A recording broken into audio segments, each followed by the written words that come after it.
আমার দেখা সবচেয়ে বেস্ট একটা ক্যান্ডি, সে আবার ন্যাচারালভাবে নিজের হাতে তৈরি করা যায়। তো চলেন দেখে নেন কীভাবে এই ক্যান্ডিটা তৈরি করা যাবে বাচ্চাদের জন্য। তার জন্য আলুগুলো ছুলে নিয়ে এরকম স্টিমে দিতে হবে, ভাপিয়ে সিদ্ধ করে নিতে হবে।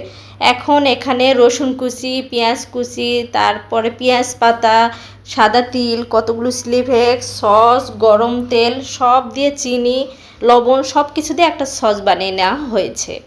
আর এখানে আলুগুলো সিদ্ধ হয়ে গিয়েছে, এখন ম্যাশ করে নেওয়া হচ্ছে। ম্যাশ খুব ভালোভাবে করে নিতে হবে।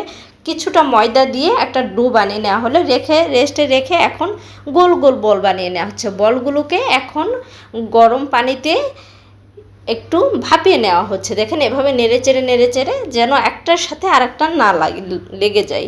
তো না লাগার জন্য এরকম অনবরত নাড়তে হবে। নাড়াচাড়া করে এভাবে যখন দেখা যাবে যে এটা স্বচ্ছ কাচের বলের মতো হয়েছে, উঠিয়ে নিয়ে ঠান্ডা পানিতে দিয়ে তারপরে সেই সসগুলো দিয়ে ধনিয়া পাতা দিয়ে নেড়ে চেড়ে এখন পরিবেশন করার পালা। বাচ্চাদেরকে একটা কাঠিতে যদি দেওয়া হয় তাহলে কত